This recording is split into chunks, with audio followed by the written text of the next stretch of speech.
సంస్కృతి సంపద YouTube channel తరఫున అందరికీ స్వాగతం. శ్రీమద్ భగవద్గీత ఆధ్యాత్మిక రహస్యాలు అనే శీర్షికలో శ్రీ త్రినాథ్ గారు ధారావాహిక ప్రసంగం చేస్తున్నారు. వారి ధారావాహిక ప్రసంగంలో ఈరోజు 381వ ప్రసంగం చేస్తున్నారు. శ్రీ త్రినాథ్ గారికి స్వాగతం.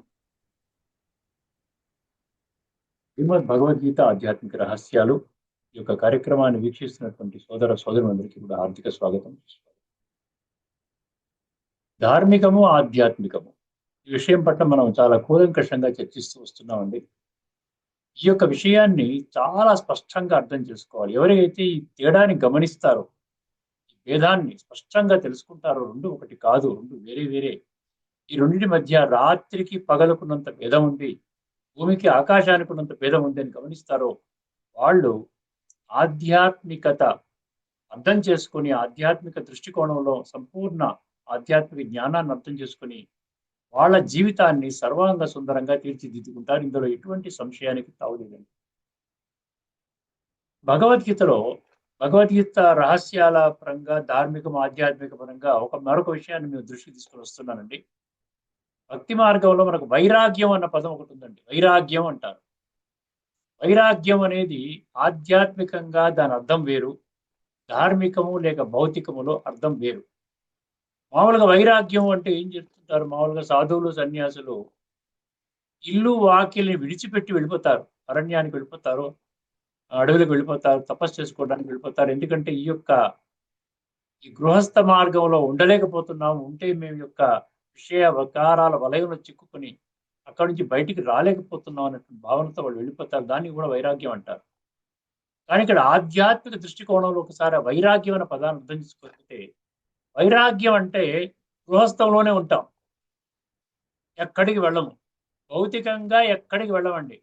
మన కుటుంబంలో ఉంటాం, కుటుంబ వ్యవస్థని మనం చక్కగా నిర్వహిస్తాము, ఆ కర్తవ్యాన్ని నిర్వహిస్తాము, బరువు బాధ్యతలు మోస్తాము. అర్థమైందండి. కానీ ఏం చేస్తాం? బుద్ధి ద్వారా ఈ పాత ప్రపంచాన్ని బుద్ధి ద్వారా మనం ఏం చేస్తామంటే బుద్ధి నుండి బయటపెడతాం. అది వైరాగ్యం అన్నమాట. ఎందుకంటే ఆధ్యాత్మిక దృష్టికోణములో అర్థం చేసుకున్న వాళ్ళకి మాత్రమే ఆత్మజ్ఞానము, పరమాత్మ జ్ఞానము, సృష్టి చక్ర జ్ఞానము ఉంటుందండి. దీనితో పాటు కర్మల గుజ్యగతి ఉంటుంది. సో ఈ 4 కోణాలలో ఉన్నటువంటి జ్ఞానము మనకి ఏం తీసుకెళ్తుంది, ఎక్కడికి వెళ్తుందంటే స్పిరిచువల్ ఎన్లైటన్మెంట్ అంటారు. ఆత్మ జాగృతి, పరమాత్మ జాగృతి, ఒక అద్భుతమైనటువంటి అనుభూతితో ఉంటారు. కాబట్టి వాళ్ళు వైరాగ్యం అంటే ఈ యొక్క భౌతికం అంటే ఒక్క జన్మకి పరిమితము, మనం ఏవైనా వైభవాలు, వజ్ర వైడూర్యాలు, సంబంధికులు, బంధువులు, మిత్రులు, పదవులు, పేరులు, ప్రతిష్టలు, సన్మానాలు ఇవన్నీ కూడా ఒక్క క్షణములో మాయమైపోతాయండి. ఒక్క క్షణం బ్రుకుటి మధ్య నుంచి ఆత్మ బయటకు వచ్చిందంటే క్లోజ్. అందువల్ల వైరాగ్యం అంటే ఏంటి? పాత ప్రపంచము ఇవన్నిటి కూడా భౌతిక ఏదైతే ఒక్క జన్మకి మాత్రమే పరిమితం అవుతుంది, దాని నుండి వైరాగ్యం పొందుతామండి. ఇది వైరాగ్యానికి స్పష్టమైనటువంటి అర్థము, యథార్థమైనటువంటి వాస్తవిక అర్థం. ఇప్పుడు మనము 2వ ఘట్టము యక్ష ప్రశ్నలు. 24 ప్రశ్నలు మనం చర్చించుకున్నామండి ఇప్పటి వరకు. యక్ష ప్రశ్నల్లో 25వ ప్రశ్న, ఆఖరి ప్రశ్న ఏంటంటే కహ మూఢ అన్నాడు. మూఢత్వంలో ఉన్నవాడిని ఎవరిని మనం మూఢ అంటాం అనేది ఆ యక్షుడు అనేటువంటి గంధర్వుడి యొక్క ప్రశ్న. దానికి యుధిష్ఠిరుడు ఇచ్చిన సమాధానాన్ని మనం గత ఎపిసోడ్లో చర్చించుకున్నాం. ఇప్పుడు ఈ ఎపిసోడ్లో మరొక విషయాన్ని చెప్తున్నాడు. కహ విద్వాన్ అన్నాడు. ఎవరు? విద్వాంసుడు, విద్యావంతుడు. విద్వాంసుడు అంటే అన్ని తెలిసినవాడు, పండితుడు అంటాం కదా. విద్వాన్ అంటే విద్వాంసుడు, సర్వశాస్త్రాల కోవిదుడు అనమాట. ఎవరిని అంటారు? దానికి అద్భుతమైన సమాధానం ఇచ్చాడండి ధర్మరాజు యుధిష్ఠిరుడు.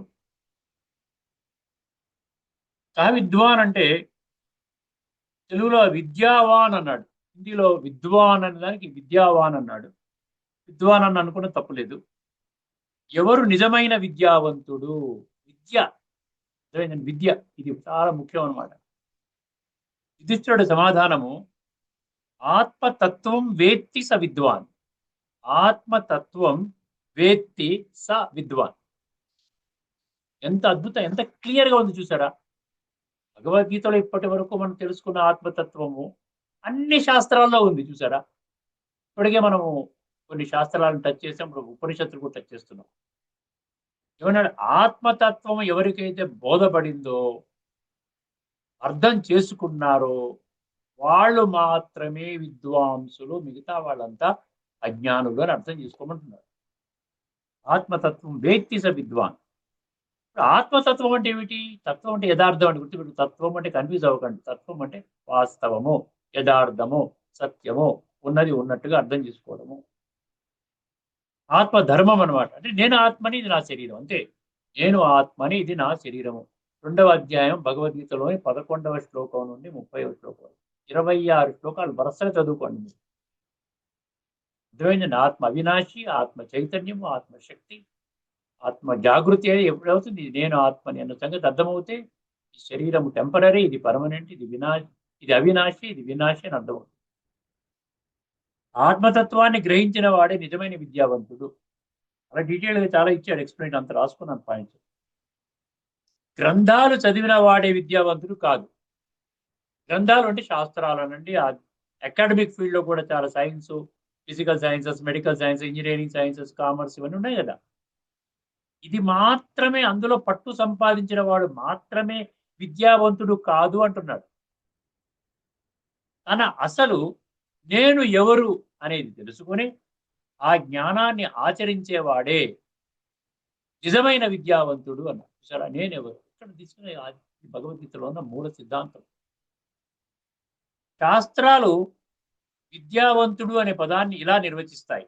ఏమిటంటే మూడు మా డెఫినేషన్స్ ఇచ్చాడు. శాస్త్రం ప్రకారంగా, ధార్మికం ప్రకారంగా విద్యావంతుడిని ఎవరంటారు? ఒకటి, శాంతి సమత్వము గలవాడు.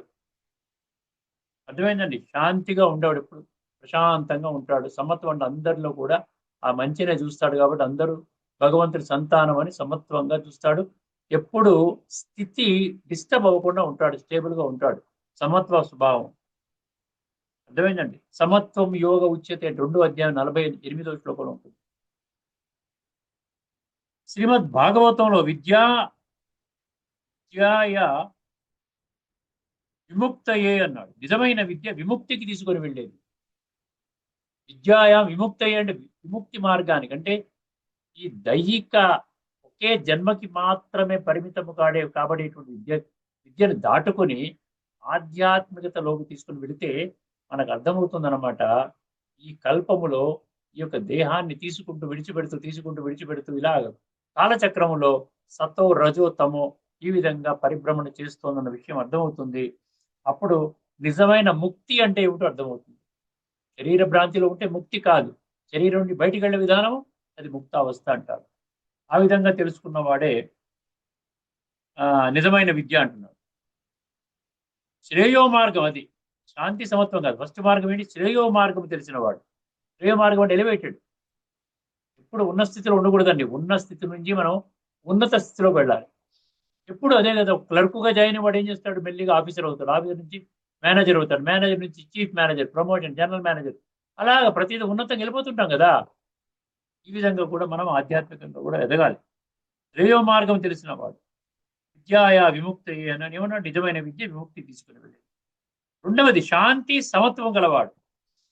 ఉపనిషత్తులు విద్యా ఫలితముగా ఇవ్వడము చెప్పినవి ఏంటంటే, ఉపనిషత్తులు ఏం చెప్పే విద్య గురించి ఒకసారి గమనించండి. శాంతి, నిర్భయము, ఆసక్తి, ధర్మములో నిలకడ, ఈ లక్షణాలు లేని జ్ఞానము వివేకము కాదు, సమాచారం మాత్రమే. ఇన్ఫర్మేషన్ చెప్తుంటా కదా నేను, ఇన్ఫర్మేషన్ గ్యాదరింగ్ లో ఉన్నాం మనం. అది సమాచారం మాత్రమే. ఏంటంట 3 చెప్పాడు. శాంతి అనుభవం చేయకపోతే, నిర్భయత్వము అంటే భయము లేని స్థితి అనమాట. నిశ్చత్వ, ఎటువంటి విధంగా భయం ఉండదు. ఎవరి ప్రాపర్టీ ఉంది, ఎవరు దొంగలు ఎత్తుకుపోతాడా, అలాగే ఇన్కమ్ ట్యాక్స్ రేడ్ అవుతుందా, వాడు వస్తాడా, వీడు వస్తాడా, ఇది చేస్తాడు, ఏ భయం లేదు. నిశ్చింత చక్రవర్తి అంటే ఆత్మజ్ఞానే నిశ్చింత చక్రవర్తిగా ఉండగలుగుతాడండి. ఎందుకంటే ఇది శాశ్వతం, ఇది వజ్రము, ఇతరంతా కూడా పెట్టి మాత్రమే, అది పోయినా పర్వాలేదు అనుకుంటాడు. 2వది ఏంటి? శాంతి, తర్వాత నిర్భయము. ఆసక్తి అన్నాడు అంటే భౌతిక విషయాల మీద అనాసక్త వైఖరి. ఆసక్తి కాదు, ఆసక్తి ఆసక్తి తేడా ఉంది చూసారా. ఆసక్తి అంటే ఎటువంటి డిస్పాషన్ అంటారు ఇంగ్లీష్లో, ఎటువంటి అటాచ్మెంట్ ఉండదు. ధర్మములో నిలకడ. ధర్మం నిలకడ అంటే ధర్మంలో ఉన్నాను, పరిస్థితి అనుగుణంగా లేకపోతే అధర్మంలోకి వెళ్ళిపోతాను, మళ్ళీ ధర్మంలోకి వస్తాను, మళ్ళీ ధర్మంలోకి వెళ్తాను. అప్ అండ్ డౌన్ లైఫ్ కాదు. ధర్మం అంటే ఏమిటి తెలుసుకొని అదే విధంగా నడవటం. ఈ లక్షణాలు లేని జ్ఞానము వివేక వివేకం కాదు, సమాచారం మాత్రమే. ఇది ఉపనిషత్తులు చెప్పాయంట. మూడవది,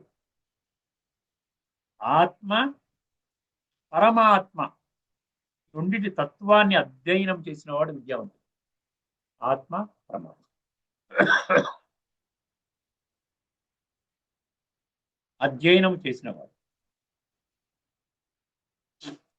చదువుకున్న శబ్ద జ్ఞానము కాదు అన్నాడు. సరే, శబ్దం అంటే సౌండ్. ఆత్మ సైలెన్స్ కదా. శరీరం అంటే శబ్దం. అంటే శరీరము ద్వారా పొందే జ్ఞానము ఒక్క జన్మకి మాత్రమే పరిమితం కాబట్టి జ్ఞానం శబ్ద జ్ఞానం అంటున్నాడు. అందుకని ఏమన్నాడు ఇక్కడ? చదువుకున్న శబ్ద జ్ఞానము కాదు, తత్వజ్ఞానము మాత్రమే విద్య. గీతా దృష్టిలో విద్వాన్ అంటే ఏంటో చూడండి. భగవద్గీతలో విద్వాన్, పండితుడు, జ్ఞాని అనే పదాల నిర్వచనం స్పష్టంగా ఉంటుంది. 2వ అధ్యాయం 11వ శ్లోకంలో ఏమన్నాడు ఇక్కడ? అశోచ్యానన్వశోచస్వం ప్రజ్ఞావాదాంశ భాషసే అంటాడు. చూసారా అక్కడ? గతాసూంచ. అక్కడ ఆ శ్లోకం ఏం చెప్పాడు? అక్కడ నువ్వు పండితుడిలాగా మాట్లాడుతున్నావు, కానీ పండితులు శరీర మరణంపై దుఃఖించరు. అంటే ఏంటి? గతాసూంచ నాను శోచతి పండిత అంటాడు గీతలో 2వ అధ్యాయం 11లో. ఏంటంటే శరీరము ఆత్మ ఈ రెండింటి యొక్క భేదం ఉండాలండి. ఇది శరీరం వినాశి, శరీరం తీసుకుంటుంది, మళ్ళీ చనిపోతా అంటే జనన మరణం అనేది వినాశి శరీరానికి ఉంటుంది, ఆత్మకు ఉండదు అన్న సంగతి మనం తెలుసుకోవాలన్నమాట. అదేవిధంగా 5వ అధ్యాయం 18వ శ్లోకం, అంటే నేను ఉపనిషత్తులు తీసుకోనివ్వండి, ఏదైనా శాస్త్రం తీసుకోనివ్వండి, నేను భగవద్గీతతో కంపేర్ చేస్తున్నాను. ఎందువల్ల కంపేర్ చేస్తున్నాను? ఎందుకంటే సర్వశాస్త్రమై శిరోమణి అన్న దాన్ని మీకు కరెక్ట్ గా యాక్యురేట్ గా అర్థమయ్యేలాగా అనమాట. భగవద్గీతకు మించినటువంటి శాస్త్రము లేదు. 7వ అధ్యాయం 2వ శ్లోకాన్ని పరిశీలించుకోండి, అర్థమైందండి. అందుకని భగవద్గీత సారమే సర్వశాస్త్రాల్లో ఉంటుంది, సర్వశాస్త్రాల సారమే భగవద్గీతలో ఉంటుంది, వేరేది ఉండదు. ఒక్క భగవద్గీతని తత్వజ్ఞాన కోణంలో అర్థం చేసుకుంటే సర్వశాస్త్రాల సారం మీ గుప్పిట్లో ఉంటుంది, మీ జీవితము సస్యశ్యామలం అవుతుంది. ఇక్కడ 5వ అధ్యాయం 18వ శ్లోకం ఏమంటున్నాడండి? అందరూ సమానమే అంటున్నాడు. విద్యా వినయ సంపన్నే బ్రాహ్మణే గవిహస్తిని శునిచైవశ్వపాకేచ పండిత సమదర్శిన. ఇక్కడ ఈ శ్లోకం ఎందుకు తీసుకున్నాడు? ఇక్కడ పండితుడు ఒక నిర్వచనం ఇచ్చాడు. పండితుడు అంటే ఏదో శాస్త్రజ్ఞానం పెట్టుకున్నవాడు, అకాడమిక్ డిగ్రీ, పెద్ద పెద్ద డిగ్రీస్ ఉన్నవాడు కాదండి. ఆధ్యాత్మిక దృష్టికోణములో పండితుడు అంటే వినయ సంపన్నుడు, విద్యా సంపన్నుడైన బ్రాహ్మణుడి పట్ల ఎటువంటి గౌరవ మర్యాదలతో బిహేవ్ చేస్తాడో, కుక్క మాంసము తినేటువంటి చండాలుడు ఎదురు పడినా కూడా వాడికి కూడా అదే స్థాయిలో గౌరవము ఇవ్వగలిగినప్పుడు అటువంటి వాడు మాత్రమే, ఆ విధంగా ఇచ్చిన వాడు మాత్రమే పండితుడు, విద్యావంతుడు. ఇక్కడ విద్య అన్నాడు కదా, విద్వాన్ అన్నాడు, అదనమాట. 7వ అధ్యాయం 19వ శ్లోకంలో జ్ఞాని యొక్క లక్షణం చెప్పాడండి. ఎవరు తెలుసుకుంటారండి? 7:19, 7:3 మనం చాలా తెలుసుకుంటూ ఉన్నాం, మాటికి రిపీటెడ్ గా తెలుసుకుంటున్నాం. బహూనాం జన్మనాం అంతే జ్ఞానవాన్ మాం ప్రపద్యతే. అక్కడ అదనమాట. అక్కడ జ్ఞాని విద్వాన్ అంటే జ్ఞాని. యాక్యురేట్ గా పరమాత్మ చెప్పిన మాటల పట్లనే వాడికి విశ్వాసం అండి. మిగతా మనుషులు చెప్పిన మాటల వల్ల ఇప్పటివరకు దిగుతూనే ఉన్నాం. ఎక్కడైనా ఎవరైనా ఎక్కించారా? ఎంత గొప్ప పండితులైనా మిమ్మల్ని సన్మార్గంలో పెట్టగలిగారా? విషయ వికారాల వలయం నుండి బయటికి లాగగలిగారా? లేదు. 18:30 అది సాత్విక బుద్ధి. మనం చెప్పుకున్నాం ఇప్పటికీ. ప్రవృత్తించ నివృత్తించ జనాన విదురాసుర. ఏమండి? ప్రవృత్తించ నివృత్తించ కార్యాకార్యే భయాభయే. అక్కడ ఏం చెప్పాడు? ఈ రెండింటి మధ్య భేదాన్ని ఎవరైతే తెలుసుకుంటారు, ప్రవృత్తి మార్గము, నివృత్తి మార్గము, కార్యం ఏది చెయ్యాలి, ఏది చేయకూడదు, ఏది భయాన్ని కలిగిస్తుంది, ఏది, అర్థమైందండి. బుద్ధి సాపార్థ సాత్వికి అంటాడు, అర్థమైంది. అటువంటి బుద్ధి ఉన్నటువంటి వాడు మాత్రమే, అంటే విచక్షణ, మంచి చెడుల మధ్య విచక్షణ, ధర్మ అధర్మ మధ్య విచక్షణ, సత్య అసత్య మధ్య విచక్షణ ఉన్నవాడే నిజమైన విద్వాన్. ఇది భగవద్గీత పరంగా. సత్యము ధర్మము శ్రేయస్సును తేడా లేకుండా గుర్తించేవాడు. అర్థమైందండి. ఇప్పుడు మనకి ఇన్ఫర్మేషన్, జ్ఞానము అంటే ఇన్ఫర్మేషన్ అని గుర్తుపెట్టుకోండి. జ్ఞానం అంటే ఇన్ఫర్మేషన్. కేవలం ఇన్ఫర్మేషన్ ఉన్నట్లయితే దానివల్ల మీరు విద్వాన్ కాదు. మీకు మొత్తం సర్వశాస్త్రాలన్నీ మీకు పట్టు ఉన్నాయి. టకటక ధారాళంగా గంటలు గంటలు మాట్లాడతారు. వేల కొద్దీ లక్షల కొద్దీ మందిని మీరు ప్రభావితం చేస్తారు. చేసే కళ మీలో ఉంది. కానీ మీరు విద్యావంతులు కాదు, మీరు విద్వాను కాదు అంటున్నాడు ఇక్కడ యుధిష్ఠిరుడు. అర్థమైంది. ఇన్ఫర్మేషన్ అంటే దానివల్ల ఉపయోగం లేదు. ఇన్ఫర్మేషన్ కాదు, మనకు కావాల్సింది ఏంటంటే ట్రాన్స్ఫార్మేషన్, పరివర్తన. ఏ జ్ఞానం అయితే మీ జీవితాన్ని పరివర్తన చేయడానికి పనికి రాదో ఆ జ్ఞానం ఉన్నా ఒకటే, లేకపోయినా ఒకటే అంటున్నాడు ఇక్కడ. అందుకని ఆత్మస్మృతిలో స్థిరంగా ఉండేవాడే విద్యావంతుడు. నేను ఆత్మ అనే దాన్ని ప్రాక్టీస్ చేసుకుంటూ స్థాయిగా ఆ విధంగానే ఉంటూ ఆత్మలో గుణాలు అనుభవం చేసుకుంటూ ఇతరులను కూడా ఆత్మక దృష్టితో చూసుకుంటూ అందరూ పరమాత్మ సంతానం అనే భావనతో అందరూ కూడా వసుదైవ కుటుంబకము, సర్వమానవ సౌభ్రాతృత్వం ఆ విధంగా భావించుకుంటూ ముందుకు వెళ్ళేవాడే విద్యావంతుడంట. ఆత్మస్వరూపం తెలిసి శాంతి, పవిత్రత, ప్రేమ, సమత్వం ఈ గుణాలలో నిలబడేవాడే నిజమైన విద్యావంతుడు. వికారాలపై రెండో విషయం, వికారాలపై విజయము సాధించగలవాడు. చూసారా, వికారాలని మనం అంటున్నాం, ఒక పక్కన వికారాలు అంటాం. వికారాలు అంటే పనికిరాని విషయాలే కదండి. విషయ వికారాలు అంటారు, అంటే వైసెస్ అంటాం ఇంగ్లీష్లో. కానీ వికారాలు అంటూ కూడా మనం దాన్ని పట్టుకొని కూర్చున్నామండి ఈ రోజున. అర్థం చేసుకునే ప్రయత్నం, బుద్ధి నేత్రం తెలుసుకోండి కాస్త. కామము, క్రోధము, లోభము, మోహము, అహంకారము, పచ్చి వికారాలు, పంచ వికారాలు. ఏ శాస్త్రంలో ఏ పండితుడు ఏ ప్రవచనకర్త కూడా ఇవన్నీ పెట్టుకున్నా పర్వాలేదండి, మీరు స్వర్గంలోకి వెళ్తారని ఎక్కడైనా చెప్పడం జరిగిందా? లేదు. అందుకనే వికారాలపై ఎవరైతే విజయాన్ని సాధిస్తారో, ఏంటంటే ఆత్మిక స్మృతి ద్వారా ఆత్మలో ఉన్న డివినిటీ, ఆ దివ్యత్వాన్ని, దైవీ గుణాలని, శక్తులను అనుభవం చేసినప్పుడే ఈ వికారాలు వదులుతాయి. అంతవరకు వికారాలు వదలవు. మూడో విషయం, ధర్మములో పరమాత్మ స్మరణలో స్థిరంగా ఉండేవాడు. ధర్మ మార్గంలో స్థిరంగా ఉండాలి. నాకు అనుకూలంగా ఉన్నప్పుడు ధర్మ మార్గము, ప్రతికూలంగా ఉన్నవాడు అరే ధర్మం పనికిరాదండి, నాకు టెండర్ రాదండి, లేదా ఫలానా వాడు గుర్తింపు ఇవ్వడు, సన్మానం జరగదు, నా గురించి చెడుగా ప్రవర్తిస్తారు, ఇవన్నీ అనుకుంటే కాదు. ఎప్పటికీ కూడా ఏమి జరగనండి, ప్రపంచము సంక్షోభంలోకి రానివ్వండి, మీ యొక్క ధర్మ మార్గాన్ని విడిచిపెట్టినటువంటి వాడే నిజమైన విద్యావంతుడు అంటున్నాడు. మరి అది ఎప్పుడు కుదురుతుందంట? పరమాత్మ స్మరణలో అస్థిరంగా ఉండేవాడంట. అందుకనే ఈ యుగములో పరమాత్మ ఇచ్చే జ్ఞానాన్ని గ్రహించి జీవితములు అమలు చేసేవాడు మాత్రమే విద్యావంతుడు. ఆఖరి పాయింట్ అండి, ధర్మ సిద్ధాంతాన్ని స్పష్టంగా అర్థం చేసుకున్నవాడు విద్యావంతుడు. ధర్మ సిద్ధాంతం అర్థం అవ్వనంత వరకు అంటే చెడు కర్మలు చేస్తూనే ఉంటాం. ఎప్పుడైతే మీకు అర్థమవుతుంది మీరు చేసిన కర్మ దాని యొక్క ఫలితాన్ని మీరే అనుభవం చెయ్యాలి అని మీకు తెలుస్తుందో, అప్పుడు మీరు కర్మలలో కాస్త శ్రేష్టమైన కర్మలు చేస్తారు. భ్రష్ట కర్మలు, పాప కర్మలు, నీచ కర్మలు, నికృష్ట కర్మలు విడిచిపెడతారు. అంతవరకు విడిచిపెట్టరండి, ప్రపంచంలో పరివర్తన రాదు. నేను చేసే ప్రతి కర్మ నా భవిష్యత్తును నిర్మిస్తుంది అనే అవగాహనతో జీవించేవాడే నిజమైన విద్యావంతుడు. సారాంశంలో ఒకటే ఒక వాక్యం అండి ఆఖరిది, అవిద్యావాన్ ఆత్మతత్వాన్ని తెలుసుకుని ధర్మములో నిలిచి జ్ఞానాన్ని ఆచరణలో పెట్టి స్వయాన్ని మార్చుకునేవాడే నిజమైన విద్యావంతుడు. ఇప్పుడు మనము గీతలోని శ్లోకానికి వెళ్ళిపోదామండి. గత ఎపిసోడ్లో మనము ఉపనిషత్తుల్లో ఒక విషయాన్ని తెలుసుకున్నాం, మంత్రాన్ని. ఇప్పుడు గీతలోని ఒక అద్భుతమైన శ్లోకాన్ని మీ దృష్టి తీసుకొస్తున్నాం. అంటే అది 2వ అధ్యాయంలోని 52వ శ్లోకం. రాసుకునే వాళ్ళు రాసుకోవచ్చండి. 2వ అధ్యాయంలోని 52వ శ్లోకం అద్భుతం అన్నమాట. ఎందువలన, దీని బ్యాక్గ్రౌండ్ అర్థం చేసుకోండి, ఎందువలన మనిషి సన్మార్గంలో లేకపోతున్నారు, దీనికి సమాధానం అనమాట. ఎందుకు మనిషి ఈ రాంగ్ రూటే కరెక్ట్ రూట్ అనుకుంటున్నాడు, అధర్మ మార్గంలో నడుస్తూనే అదే ధర్మ మార్గం అనుకుంటున్నాడు. గీతలో 18వ అధ్యాయంలో 32వ శ్లోకం రాసుకోండి. అధర్మం ధర్మమితి మన్యతే తమసావృతా సర్వార్థాన్ విపతి విపరీతాంశ్చ బుద్ధి సాపార్థ తామసి అంటారు. తామసిక బుద్ధి.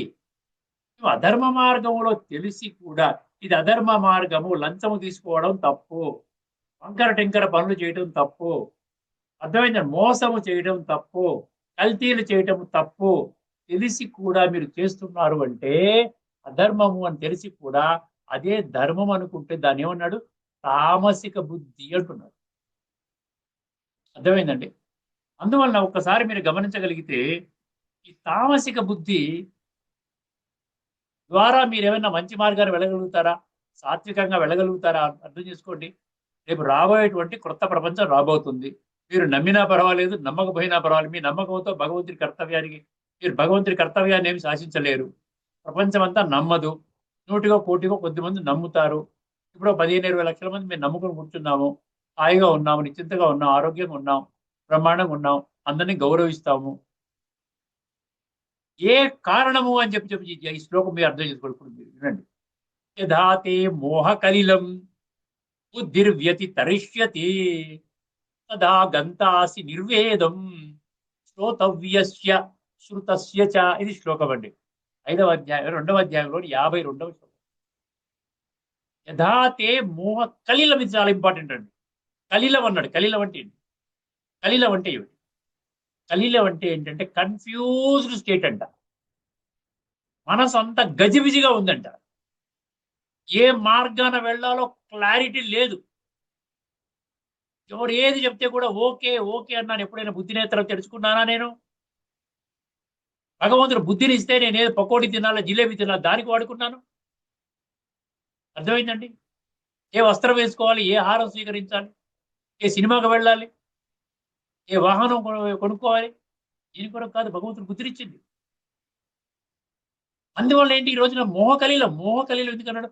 మోహము అంటే గుర్తుపెట్టుకోండి. ఎక్కడైనా గీతలో ఎక్కడైనా మోహం అన్న పదం వచ్చింది, ఎక్కడైనా కానీ ఏ శాస్త్రంలో మోహం అన్న పదం వచ్చింది అర్థం ఏంటంటే అటాచ్మెంట్. మోహం అంటే డెల్యూజన్ అంటాడు గీతలో. భ్రమ, భ్రాంతి అంటాడు ఇంగ్లీష్ లో. టైప్ చేసి ప్లీజ్ ట్రాన్స్లేట్. డెల్యూజన్ అంటే భ్రమ అంటాడు, భ్రాంతి అంటాడు. అంటే నిజాన్ని అబద్ధం, అబద్ధం నిజంగా. ఈ దేహం అనుకోవడం అనేది మోహం అంటాడు భగవంతుడు. దీని వల్లనే వచ్చే ఇవన్నీ రకరకాల సమస్యలన్నీ కూడా కలిలం అంటే అదనమాట. గజిబిజి మనసంతా కూడా డిస్టర్బ్డ్ గా అయిపోయినటువంటి మోస్ట్ కన్ఫ్యూజ్డ్ స్టేట్ అనమాట. యథాతే మోహ కలిలం. ఎప్పుడైతే ఈ మోహ కలిలం ఏదైతే ఉందో, కామ క్రోధ లోభము అహంకారాలు విషయ వికారాలు, వాళ్ళు అది చెప్పారు, వీళ్ళ మార్గం అన్నారు, వాళ్ళు సాధువులు సంతులు వెళ్ళమన్నారు, ఇక్కడ గుడికి వెళ్ళమన్నారు, తీర్థయాత్రకు వెళ్ళమన్నారు, దాన పుణ్యాలు చేసుకోండి అన్నారు, ప్రవచనాలు వినండి అన్నారు, ధర్మ ధర్మ గ్రంథాలు చదువుకోమన్నారు, భజనకి వెళ్ళండి, కీర్తన చేసుకోండి, ఇవన్నీ రకరకాల మార్గాలతో ఏది కరెక్టు? ఈ శరీరం అయిపోతుంది, ముసలివాడిని అయిపోయాను, ఇంకా ఎప్పుడు వెళ్ళిపోతారో తెలియదు కదా, ఏ మార్గం కరెక్టు తెలియదు. అందుకని ఇక్కడ ఏమన్నాడు? యథాతే మోహ కలిలం. తే అంటే నీవు, యథా అంటే ఎప్పుడైతే. యథా ఎక్కడైతే వస్తుందో ఆ శ్లోకాలు గమనించండి. ప్రతి శ్లోకం గమనించి ఎక్కడైతే యథా వచ్చిందో అక్కడ తదా వస్తుంది. యథా తదా. ఎప్పుడైతే ఇలా చేస్తావో అప్పుడు. తదా అంటే అప్పుడు అనమాట. యథా తే మోహ కలిలం బుద్ధిర్వ్యతితరిష్యతి అంటాడు. బుద్ధి ఎక్కడి నుంచి వెళ్ళాలంటే ఈ మోహ కలిలం నుంచి బయటపడాలంట. మోహ కలిలం నుంచి బయటపడాలంటే బుద్ధి నేత్రాన్ని తెరుచుకోవాలి. అప్పుడు ఆత్మతత్వం బోధపడుతోంది. ఆత్మలో గుణాలు శక్తులు అనుభవం చేస్తావు. యథాతే మోహ కలిలం బుద్ధిర్వ్యతితరిష్యతే. అప్పుడు ఏం జరుగుతుంది? మిగతా 3వ పంక్తి 4వ పంక్తి చాలా అద్భుతంగా చెప్తాడండి. తదా గంతాసి నిర్వేదం అన్నాడు. గంతాసి అంటే పొందుతావు.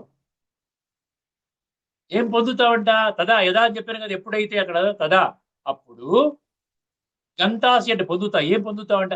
నిర్వేదం అన్నాడు. నిర్వేదం అంటే ఏంటంటే ఇందాక అనుకున్నాం కదా, అనాసక్త వైఖరి. అంటే ఏది పర్మనెంట్, ఏది శాశ్వతము, ఏది నిత్యము, ఏది అశాశ్వతము, ఏది అనిత్యము, అనేది ఈ స్పష్టత వస్తుందండి కరెక్ట్ గా. ఈ శరీరం అనేది ఇప్పుడు కలియుగం యొక్క ఆఖరి సమయంలో ఉన్నాము. పరమాత్మ మనకి యొక్క దేహ భ్రాంతి నుండి వదలగొట్టడానికి ఈ జ్ఞానాన్ని ఇస్తున్నాడు. అర్థమైందండి? యథాతే మోహ కలిలం బుద్ధిర్వ్యతితరిష్యతి తదా గంతాసి నిర్వేదం. అప్పుడు పొందుతాం అనమాట. నిర్వేదం అంటే ఒక అనాసక్త వైఖరి. అర్థమైందండి? అంటే ఏది భౌతికం మీద కాస్త ఆసక్తి తగ్గుతుంది, ఆత్మ మీద ఆసక్తి పెరుగుతుంది. అర్థమైందండి? అదా గంతాసి ఏమన్నాడు? నిర్వేదం. అప్పుడు ఏం చేస్తామంటే ఆఖరి పంక్తి చాలా అద్భుతంగా ఉంటుందండి. అదా గంతాసి నిర్వేదం దేని నుంచి? శ్రోతవ్యస్య శృతస్య చ అన్నాడు.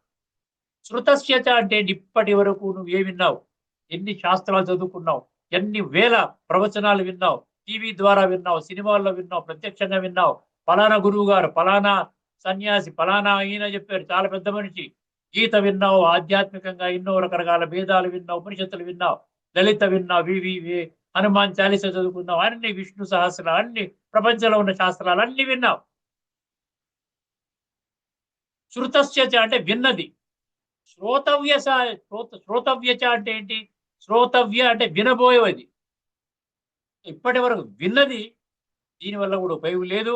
ఆత్మను ఉద్ధరించే జ్ఞానం విన్నది ఇప్పటికొచ్చి, ఇంకా రాబోయేటువంటి వినవలసిన జ్ఞానం కూడా లేదు. ఇప్పుడు పరమాత్మ చెప్పినటువంటి ఆత్మ జ్ఞానమే నాకు ముఖ్యము.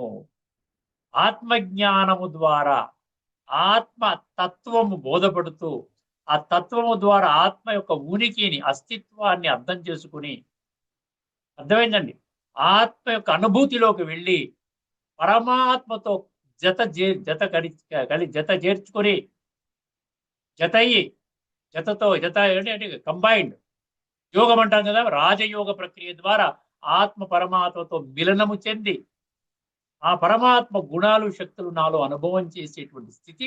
ఈ స్థితికి ఇప్పటి వరకు విన్నటువంటి శాస్త్రాలు కానీ, చదివినటువంటి శాస్త్రాలు, విన్నటువంటి ప్రవచనాలు ఏ ద్వారా కూడా జరగలేదు. ఇంకా వినబోయేది ఇదే మార్గంలోనే నడుస్తుంది కానీ కొత్తగా ఎవరు ఏమి చెప్పటం లేదు. ఇప్పుడు కలియుగం యొక్క అంతిమ సమయం అని పరమాత్మ సృష్టి మీద అవతరించి మనకి ఈ యొక్క స్పష్టతనిస్తున్నాడు. శృతస్య చ శ్రోతవ్య, శ్రోతవ్యస్య శృతస్య చ అంటే మరియు ఇప్పటిదాకా విన్నది, మళ్ళీ వినబోయేది, ఈ రెండిటి వల్ల కూడా ఇంకా ఉపయోగం లేదు. ఎప్పుడు? తదా గంతాసి నిర్వేదం అన్నాడు. ఎప్పుడు వస్తుందంట? యదాతే మోహకలిలం బుద్ధిర్వ్యతి తరిష్యతి. మీకు అర్థమైంది కదండి?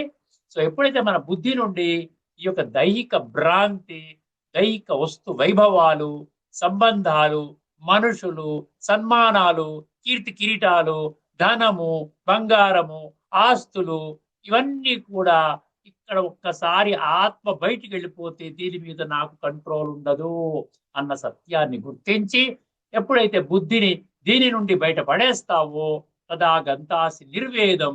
అప్పుడు నీకేమర్థం అవుతుంది? ఆయన ఇప్పటి వరకు నేను తెలుసుకున్నదంతా కూడా ఆత్మని ఉద్ధరించడానికి పనికి రాలేదు.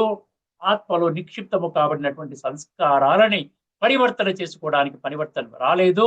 ఇప్పుడు తక్షణమే నేనేం చెయ్యాలి?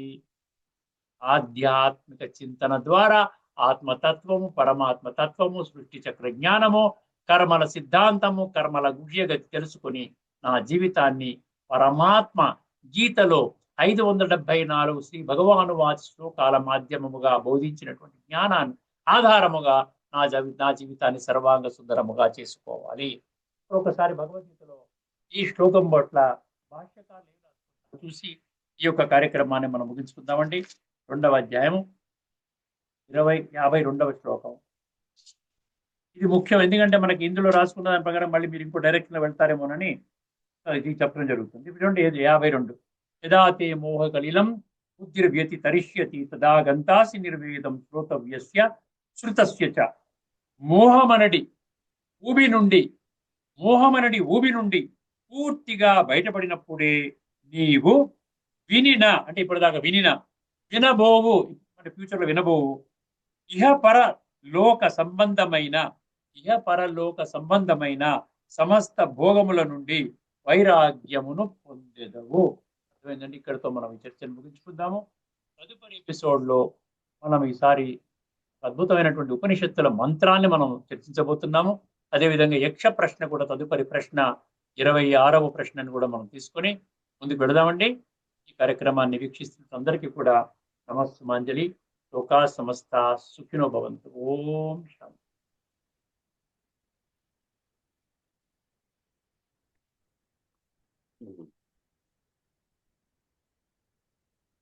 శ్రీమద్ భగవద్గీత ఆధ్యాత్మిక రహస్యాలు అనే శీర్షిక ద్వారా ధారావాహిక ప్రసంగంలో ఈరోజు 381వ ప్రసంగం చేసిన శ్రీ శ్రీనాథ్ గారికి ధన్యవాదాలు.